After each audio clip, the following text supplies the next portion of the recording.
Rage baity, but the reason a lot of women, especially cis women, don't like trans girls is because boys are better girls than girls. Stop. Let's stop right here. Flag on the play, flag on the play. I don't agree with that statement, so let's just start there. I think that girls are great at being girls. I think the trans women are sometimes very great at being girls too. But let me explain to you why I think the trans girls sometimes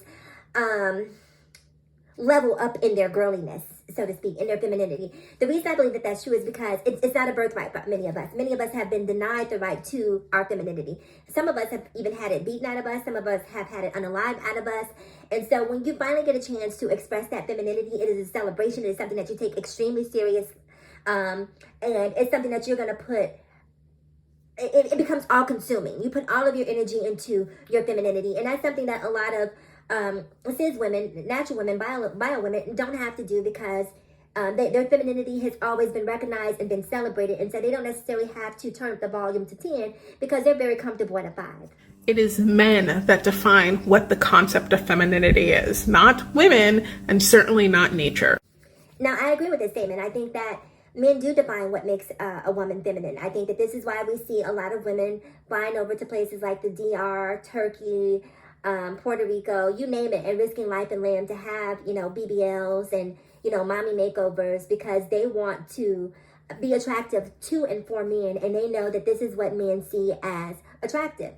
Conversely, if you take a look at this slide that I'm going to pop up here, this is one of Wale, where you see a woman challenging his masculinity based on his hair, his earrings, his necklace, and his sweater. So the same is true in reverse. I think that women also have a lot to do with the behavior of men and what they believe to be masculinity. And from that perspective, who better to embody the masculine ideal of feminine perfection than someone that was born a man?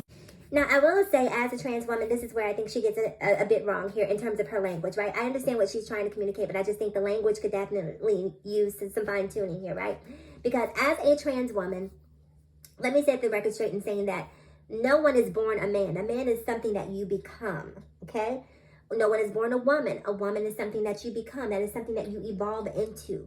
So you can be born male, you can be born female, you can be born trans, you can be born intersex, right? And so those are things that you can be born, but you cannot necessarily be born a man, if you will, right? So just wanted to add that little caveat. See, here's the thing. You could be the most beautiful, gorgeous, Miss Universe-esque woman in the world.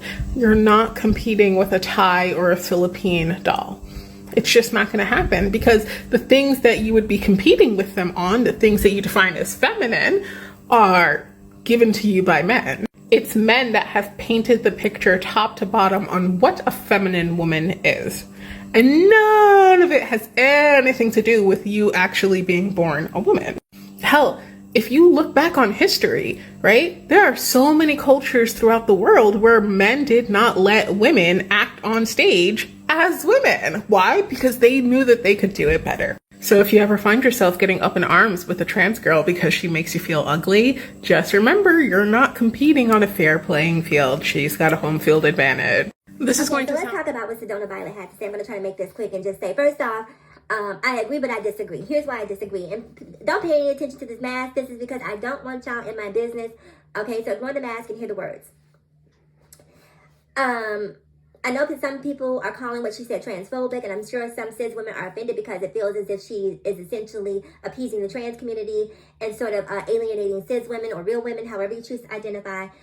But here's my thoughts on it as a trans woman. As a trans woman, I say, you define you. You define what makes you you. I don't know that what you look like necessarily makes you feminine, right? And I think that this is where, honestly, a lot of trans women miss the mark because a lot of trans women will go and have all of these different body modifications, right? Trying to emulate what a woman looks like aesthetically and not realizing what makes you a woman is internal, right? What makes you a woman is in how you have an argument or disagreement. What makes you a woman is in your emotional intelligence. What makes you a woman is in the way that you love and the way that you nurture. So that women are just naturally very giving, very caring energies, right? And so aesthetically, you can look and appear very feminine, but still be very masculine in terms of the way that you move, if you understand what I'm saying. And this is not specific to trans women or cis women, because I've seen some cis women who can go pretty butcher, in the middle of an argument. And I've seen some trans women who can go pretty, howdy doody, if you will, in the middle of an argument, and I've seen, some girls that just aren't very demure. And so I think that when you talk about femininity, to just talk about it on an aesthetic level is a very superficial level. I think that it goes a lot deeper than that. And I think that would be my advice to a lot of women who are trans women who are thinking about transitioning. Focus on the internal components versus the external components, right? Because that's the easy part. Figuring out who you are as a woman, the type of woman you want to be, the type of energy you want to put forth in the world, that ultimately is going to be what determines your femininity. And it also determines how people treat you.